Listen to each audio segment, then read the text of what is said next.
My coworker framed me for $5,000 theft, got me fired, and thought she'd won. 7 years later, I watched her walk into an interview where I was the boss, and let's just say karma clocked in on time. Hey Reddit, so this one's been sitting in the back of my mind for years, and I figured it's finally time to share it. Let's just say I used to work with someone who made my life hell, got me fired for something I didn't do, and thought she'd gotten away with it. She didn't. What happened next is probably the longest, coldest revenge I've ever been part of. You know, those jobs that somehow feel less like work and more like a weird extended family reunion.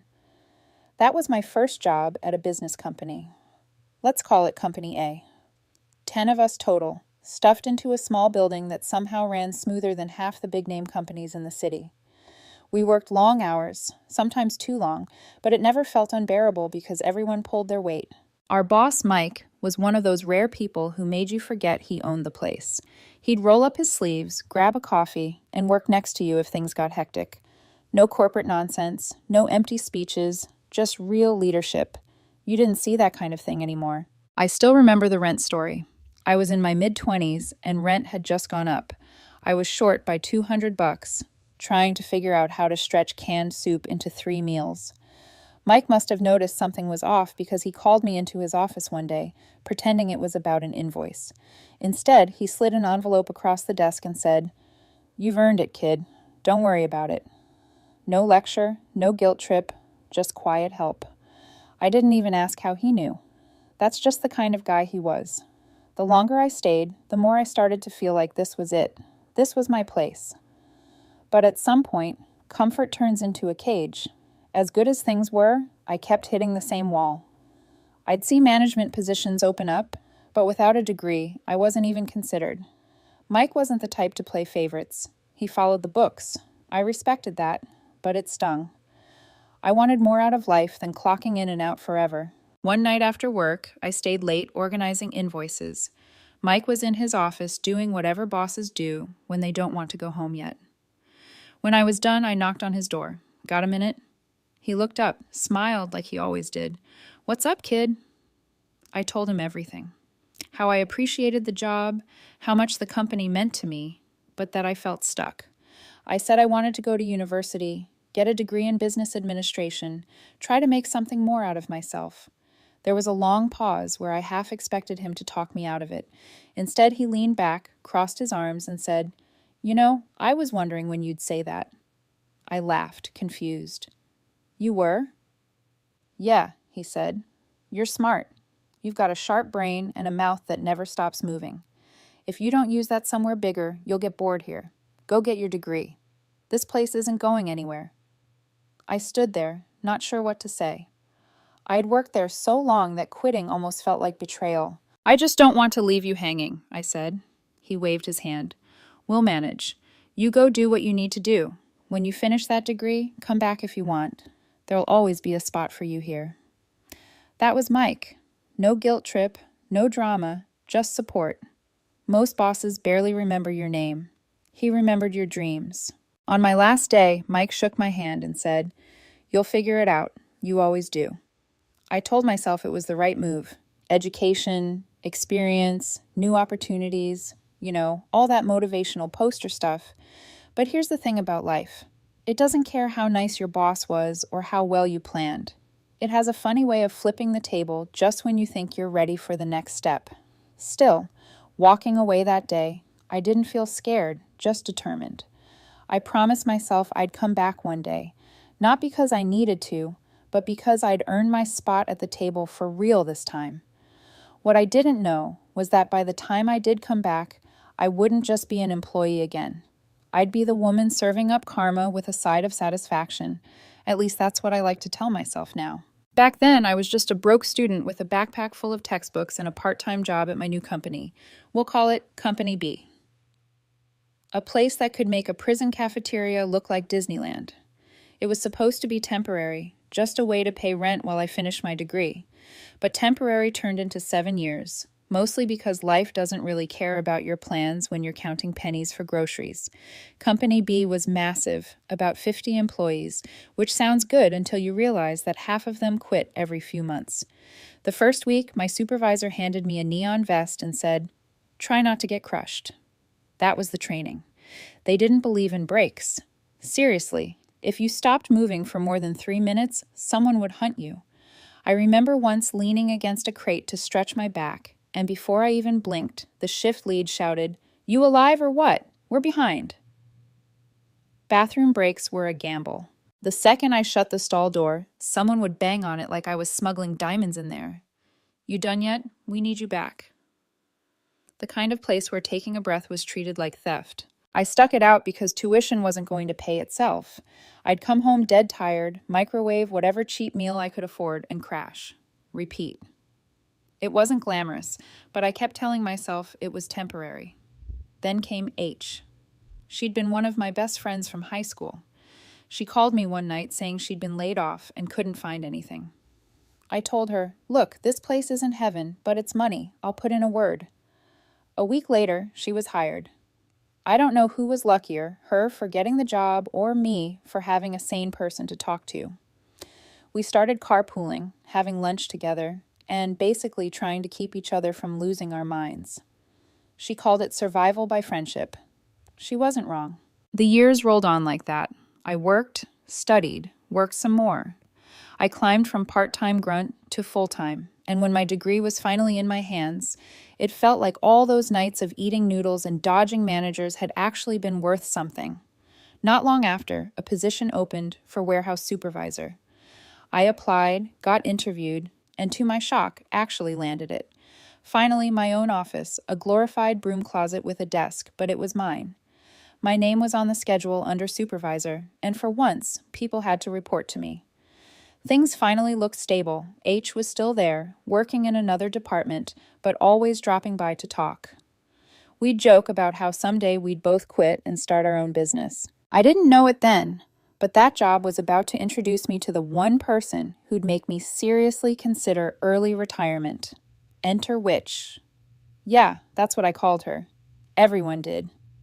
Not to her face, of course, but it fit too perfectly.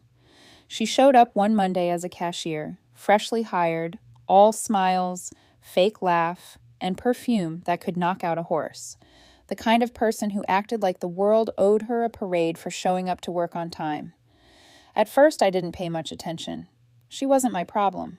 I ran the warehouse, not the front end, but within weeks, she somehow managed to crawl her way up the ladder. Suddenly, she was helping with sales, assisting the manager, and showing up in meetings she wasn't even supposed to be in. It didn't make sense. Most people worked their tails off for years to move up, and she was gliding through like she had cheat codes. One day I came in early and saw her at the front desk chatting with the manager. I nodded hello, and she barely looked at me like I was part of the furniture. A few minutes later, she strutted past me to the break room and started bragging to a group of new hires about how she was probably getting promoted soon. Promoted for what? Someone asked. She smirked and said, "For being smarter than everyone else." That was my introduction to Witch. I tried not to care. I had enough work keeping the warehouse from falling apart, but it's hard to ignore someone who seems allergic to humility. Every time I passed her in the hall, she'd give me this look like she was silently grading me, and I'd failed the test. Still, I kept my head down. I was saving money, paying off school loans, and finally had some peace. Or at least I thought I did. At the time, Witch was just annoying background noise. But within a few months, she'd become the storm that wrecked everything I'd built. And if I'd known what was coming, I probably would have quit that day. But I didn't. I stayed because I thought I could handle it. Turns out I was about to learn just how wrong I could be. Witch didn't waste time making herself known. Within a few months, she went from cashier to sales assistant to sitting in the manager's office like she owned the place. Nobody understood it, but we all had theories. The most popular one, let's just say it didn't involve spreadsheets or sales reports. Every morning, she'd waltz in late, sunglasses on, holding a coffee like she'd just come from an important board meeting. 10, sometimes 20 minutes past her shift, she'd toss her purse down, smile at whoever dared look annoyed, and say, "Traffic was insane." Then she'd disappear into the manager's office for hours. The manager, who was married, by the way, didn't seem to mind. He'd close the blinds, and the two of them would stay in there laughing and discussing numbers. Everyone pretended not to notice because, well, rent isn't cheap, and jobs like this didn't come easy. The rumor mill spun nonstop, but no one was dumb enough to say anything out loud. Meanwhile, the rest of us were running around trying to keep the place from collapsing. It got worse. She'd show up to meetings she wasn't invited to, talk over people, and repeat what someone else said, just louder, like it was her idea. Once I gave a presentation about reorganizing shipment routes to cut costs. She interrupted halfway through, repeated my exact suggestion, and the manager said, "That's a great idea, Witch."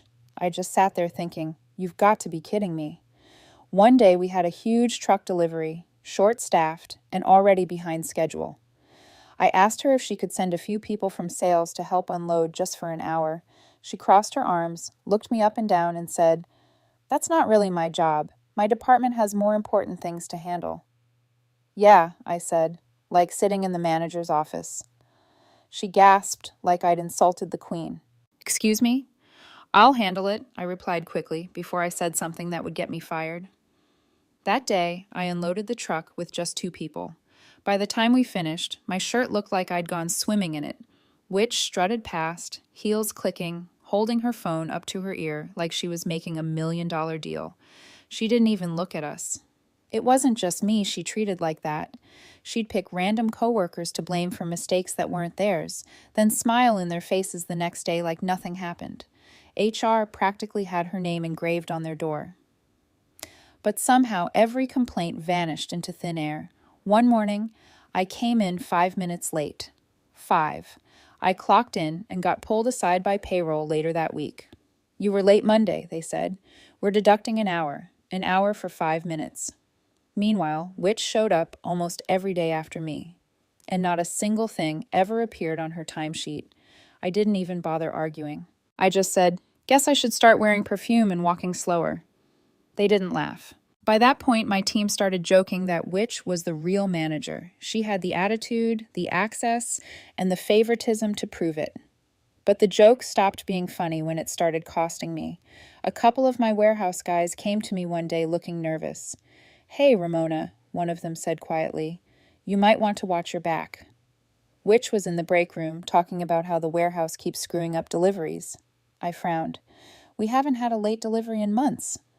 "Yeah, but she told the manager it's because you don't check the orders, right?" I felt my blood boil. Of course she did. That same week, she started dropping into my department, nitpicking random things she didn't understand. "Why are these boxes stacked like this?" she'd say, pointing at a perfectly organized pile. "You should be following my system." "What system?" I'd ask. "The one I'm working on," she'd say, and walk off. The woman was like a mosquito that wore heels and perfume. Impossible to ignore and impossible to squash. It wasn't long before the tension between us became public. She'd glare at me during meetings, interrupt my reports, and roll her eyes whenever I spoke. I didn't let her intimidate me. If anything, I leaned into it. I'd start presentations with, "All right, Witch, you ready to take notes?" The look she gave me could have melted steel. Everyone noticed. The warehouse crew was on my side. Most of the sales team couldn't stand her, but none of that mattered. She had the manager wrapped around her finger, and that made her untouchable. I didn't know when or how, but she was planning something. You could see it in the way she smirked when she walked past my office, and deep down I knew she'd strike eventually. I just didn't expect her to aim straight for my career. It happened on a Tuesday. I remember because Tuesdays were usually chaos. New shipments, rush orders, everyone moving like the world was ending. That morning, a delivery came in, marked urgent. Handle with care. Inside was an antique collector's set worth over $5,000. The kind of thing you'd be scared to even breathe near. I'd set up a system years ago for handling expensive items. Double verification, paperwork, and immediate lockup. No exceptions. The final step was always a handoff to the designated safe custodian who had to sign and timestamp receipt before it left my responsibility. In this case, that custodian was Witch. I checked the set myself, logged it, had 2 coworkers verify the contents, and walked it straight to her desk with the paperwork in hand. She was on her phone laughing about something that definitely wasn't work-related. "Hey," I said calmly, "we've got the antique set in. I just need your signature and for you to lock it up when you get a minute. She barely looked up. Just leave it there. I hesitated. It's worth over $5,000. I'd feel better if it went straight in now in front of me. That got her attention. She dropped her phone, gave me this sharp, irritated look, and snapped, "Don't tell me how to do my job. I know how to handle inventory." I bit my tongue. She finally scribbled her signature on the log, half-hearted, but enough to prove the transfer, and waved me off. I set the box on her desk and said, "All right, it's all logged and verified. Please make sure it's locked up." She gave me that fake smile, the one that always made my skin crawl. "I'll handle it." I left annoyed, but relieved to be done with it. I figured it was just another day of dealing with her attitude. I had no idea I had just handed her the bullet she'd used to shoot my job down. The next morning, I walked in and something felt off. The manager's door was open. HR was already there, and Witch was sitting across from them pretending to look distressed. She had that perfect mix of fake sadness and victim face. My stomach sank. "Can you step in for a moment?" the manager said. His tone was cold, too cold. I sat down already feeling the tension. "What's going on?" He slid an empty box across the desk. The same box I delivered to Witch's desk yesterday. The antique set is missing. I froze. "What do you mean missing?"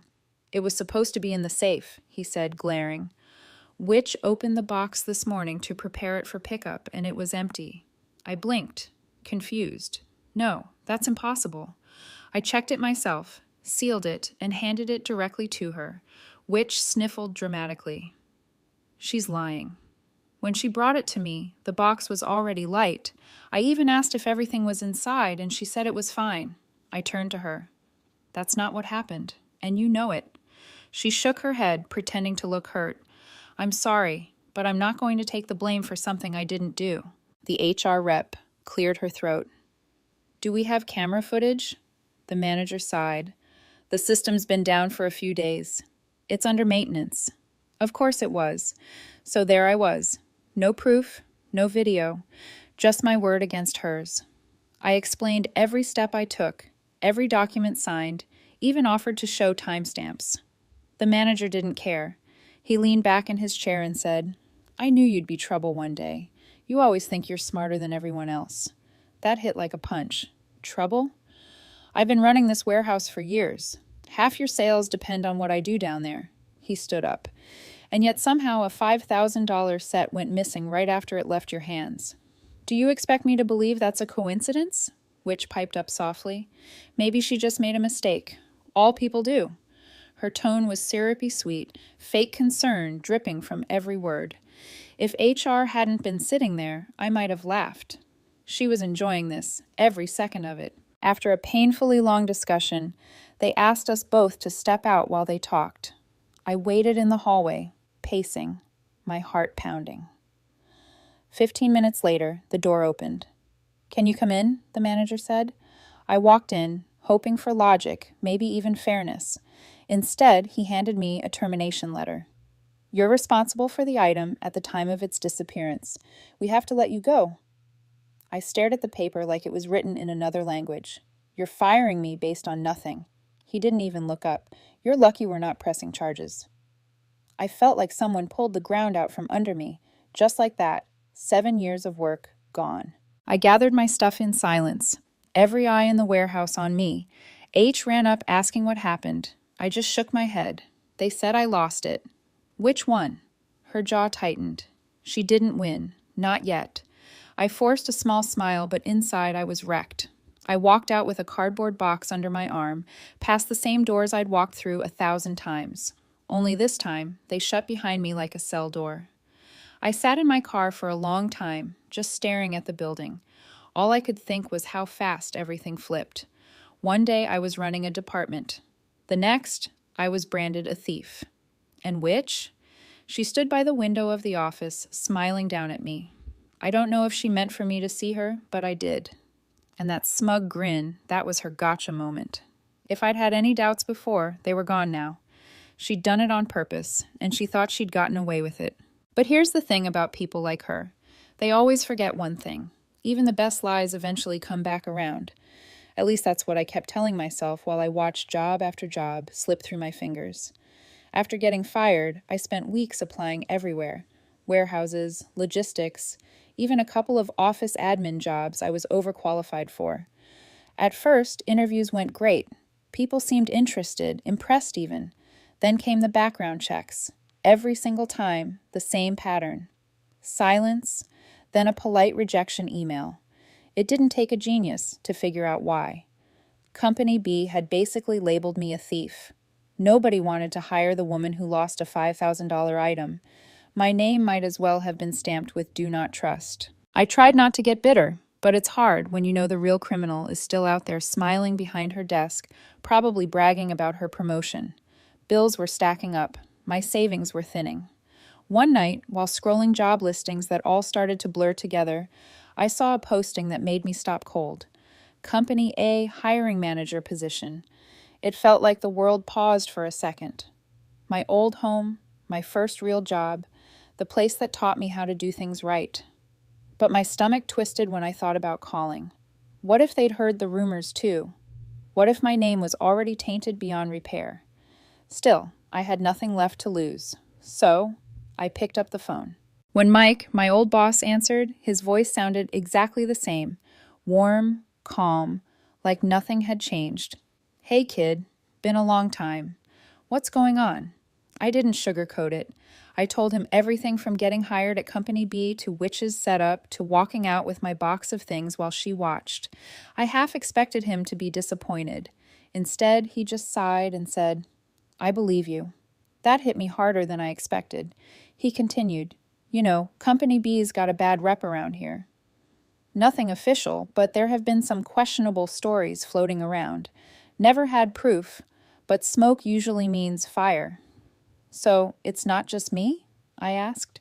He laughed softly. "Kid, I've been in this business 30 years. I've seen plenty of companies like that. Don't worry, karma's got a long memory. It'll catch up to them." Then he paused and said, "Actually, your timing is perfect. Our manager's retiring next month. You want the spot?" I thought he was joking. "You're serious?" "Dead serious. You've earned it. Come home." For the first time in months, I felt my chest loosen. "Yeah," I said. "I'd love to." "Good," he said. "And don't worry about what happened over there. We know who you are." When I hung up, I just sat there staring at the phone, trying not to cry. It didn't erase what happened, but for once, the world didn't feel like it was against me. The first week back at Company A felt like walking into sunlight after living underground. I didn't realize how much I'd missed it until I was there again. No shouting, no backstabbing, no fake smiles. Just people doing their jobs. Mike trained me for a few weeks, handed over his notes, and said, "You've got this." I took the position officially 2 weeks later, manager, the title I'd once wanted so bad it hurt. Still, some nights I'd think about what happened, about Witch, about how she'd smirked while I was getting fired. It bothered me, not because I wanted revenge, but because she was still out there ruining lives without consequence, or so I thought. Then one afternoon, a few weeks into my new job, my phone buzzed. It was H. She sounded calm, almost too calm. "Hey, you busy?" "Kind of, but what's up?" I said, glancing at the pile of invoices on my desk. "I just wanted to say don't worry about anything," she said. "Anything?" I asked. "That's a big category," she laughed. "You'll see soon enough." "Wait, what are you doing?" "Nothing illegal," she said, which, coming from H, could mean just about anything. "H," I said suspiciously, "please tell me you're not about to set the building on fire." "No fire," she said. "Just trust me." I leaned back in my chair. "You sound like you're planning a heist." "Let's call it justice," she replied. "Anyway, gotta go. Talk soon." The call ended before I could press her for details. I sat there staring at my phone, confused but smiling. Whatever she was up to, it had that familiar tone, quiet confidence mixed with mischief. H wasn't the type to act without purpose. I didn't know it then, but that call was the start of the storm, which had no idea was coming. While I was rebuilding my life, H was quietly pulling threads behind the scenes. And those threads, they were about to unravel everything Witch thought she'd gotten away with. At the time, of course, I was busy running things at Company A, trying to keep my head down and rebuild what Witch had taken from me. Then one evening, H called me again, her voice calm but carrying that mischievous spark she always had. "You remember how I said not to worry?" she asked. "Yeah," I said cautiously. "You planning to tell me what that meant yet?" "I will," she said. "But first, just promise me you won't freak out when you hear what I've done." "H," I said, leaning back in my chair. "You can't start a sentence like that unless you're about to confess to something insane." She laughed. "Relax. I didn't break any laws. I just played the long game." I didn't understand until she told me everything. Apparently, after I got fired, H stayed at Company B. She knew Witch had set me up. She'd been there long enough to recognize how Witch worked, but she also knew that going after her right away wouldn't do anything. Witch had the manager in her pocket and half the office scared of her, so H did what I never could. She made Witch think she'd won. H started small. Compliments, small talk, pretending to admire her leadership. She'd walk by Witch's desk and say things like, "You're really good at handling the manager. I don't know how you do it." And Witch ate it up. That woman lived off attention like plants need sunlight. Every bit of fake flattery made her glow brighter and get sloppier. Within a few weeks, H was part of Witch's circle. They'd eat lunch together, gossip about coworkers, even text after work. Witch started treating her like a trusted friend. H said it made her stomach turn most days, but she kept it up. The act went on for weeks. Witch would brag about how important she was, how the manager couldn't make a decision without her. She'd talk about how she was going to restructure the sales department even though nobody had asked her to. Then came the real setup. After nearly 5 months of fake friendship, H casually suggested they hang out outside of work. "You've been stressed," she said to Witch. "Why don't you come over? We'll have some drinks, unwind a bit." Witch agreed instantly, probably thinking she'd found another person to worship her. H told me later that when the night came, everything was perfect. Her husband set up a small, hidden recorder on a shelf just in case. State law allows a participant to record. "I didn't expect her to say anything," H admitted. "I just wanted backup if she tried to twist something." But Witch didn't need much prompting. After a few hours, she was in full brag mode. She'd always loved talking about herself, but that night, she went all in. According to H, Witch leaned back on the couch, laughing, and said, "You know, I still can't believe how stupid everyone was. I had that place wrapped around my finger." H played along. "You really did. Nobody could touch you." "Exactly," Witch said, swirling her drink. "Even when I stole that antique set, they blamed her." H said she almost dropped her glass. "Wait, what?" she asked, pretending to be shocked. Witch smirked. "Please. That woman, Miss Perfect, was getting too comfortable, always walking around like she ran the place. So I taught her a lesson. Cameras were down. The manager believed every word I said. I told him the box came to me empty, and boom, she was gone." H kept her tone light. "Wow, you're bold." "Bold," Witch laughed. "Smart. I knew she'd get the blame, and it worked. I got promoted, got a raise, and the idiot's probably flipping burgers somewhere." H's husband told me later he had to bite his tongue not to react while recording, but Witch wasn't done. She leaned forward and whispered like she was sharing a secret. "You want to know the best part? The manager? He wasn't just helping me out. Let's just say his wife didn't know how many late nights at work he had." H smiled politely, though inside she was screaming. "You mean you two?" Witch grinned proudly. "Oh, yeah. That's how you get what you deserve. Men like him are easy to control if you make them feel important. He gave me everything I wanted." By that point, H didn't need to ask more. Witch had buried herself deep enough. The next morning, H and her husband drove straight to the police station. They turned in the recording, along with a statement detailing everything Witch had confessed. H even brought copies of shipment logs from the day of the missing set, proof that I'd followed every step correctly. That afternoon, police showed up at Company B. Witch tried to act calm, but witnesses said her face turned pale when they asked to search her house. She actually agreed, probably thinking she could talk her way out of it. Bad move. They found the collector's set still in its box, tucked away in a closet like some kind of trophy. Too traceable to sell. She was arrested on the spot. When I got the call from H that night, I was speechless. I think all I said was, "You're kidding." "Nope. she said cheerfully. Our favorite witch just got broomed out of the building. I couldn't stop laughing. It wasn't just relief, it was justice, real, undeniable justice. I told H she was insane for pulling that off. She said, "You'd have done the same for me." She wasn't wrong. That night, I sat back, closed my eyes, and just let it sink in. The lies that destroyed my career were finally catching up to the person who told them. And this time, there was no escape for her. Witch's confession spread like wildfire through Company B. Within days, she went from the boss's favorite to public enemy number one.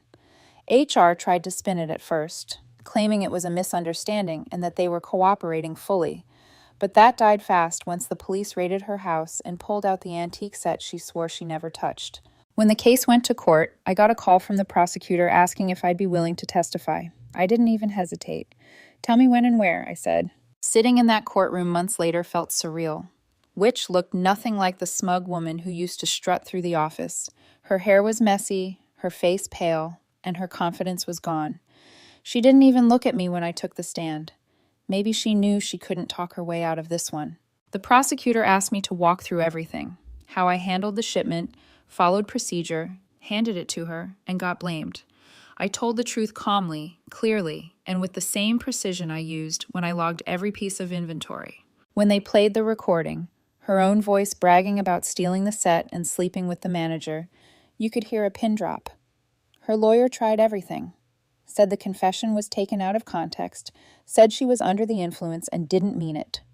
The judge didn't buy it. When the verdict came in, I didn't even blink. Guilty.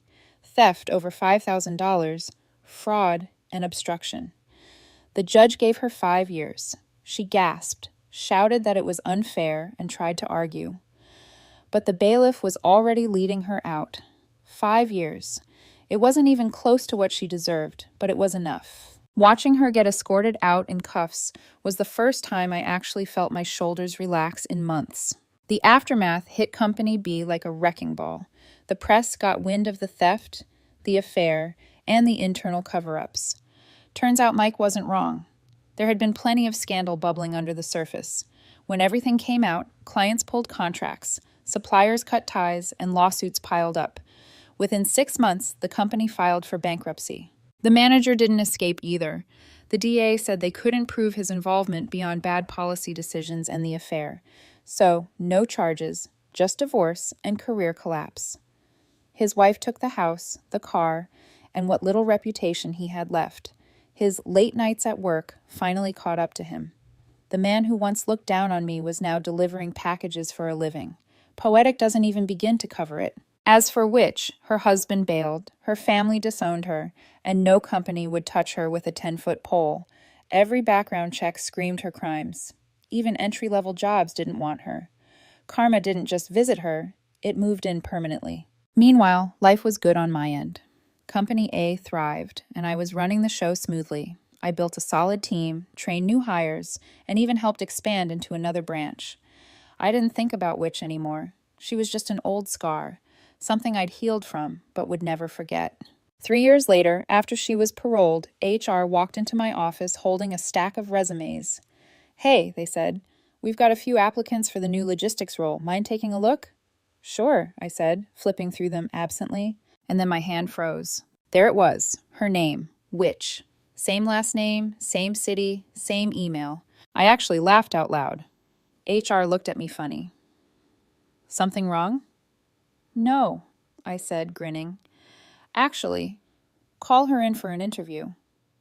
They raised an eyebrow. "You sure?" "Yeah," I said, leaning back in my chair. "This one's special." A week later, she showed up. I recognized her immediately, even though she looked like a completely different person. She walked in clutching a cheap purse, eyes darting around like a cornered animal. You could tell life had chewed her up and spat her out. She didn't see me at first, too focused on trying to look professional, probably rehearsing lines about how she'd changed. Then she looked up and froze, her face drained of color. I smiled. "Long time no see." For a few seconds, she just stood there, blinking like her brain was buffering. Then she stammered, You work here?" "Not exactly," I said. "I run this department." Her eyes went wide. This isn't funny." "Oh, I agree," I said, flipping through her resume like it was the most boring thing I'd ever read. You've had quite the career path since we last worked together. Oh, wait, no, you haven't. She clenched her fists. You ruined my life. I chuckled. No, witch, you did that all by yourself. That's when she snapped. She lunged toward the table, knocking over a stack of papers and spilling a cup of water onto the floor. You think you're better than me? You were jealous. You've always been jealous. HR froze mid-step. I just sat there, calm as ever, watching her unravel. I sighed, pretending I was bored. You might want to leave before you add public meltdown to your list of career achievements. She glared at me, breathing hard, eyes full of rage and humiliation. For a second, I thought she might actually throw something, but instead she stormed out, slamming the door so hard the frame rattled. The room went silent for a beat. HR finally exhaled. What was that? I smiled, leaned back in my chair, and said, that was closure. Watching her walk away for the last time felt like the final page of a story that had dragged on for years. No shouting, no dramatic speeches, just quiet satisfaction. She'd built her entire career on lies, manipulation, and ego. And now all that was left of her was a resume nobody wanted and a temper she couldn't control. Revenge doesn't always need fireworks. Sometimes it's just watching someone face the consequences they tried so hard to escape. And in that moment, seeing her storm out of my office, I realized something simple. I didn't just win. I moved on. YouTube just dropped this new hype feature. If you're hooked on this story, smash that hype button. It tells YouTube this video deserves to blow up. And it keeps even crazier stories coming your way.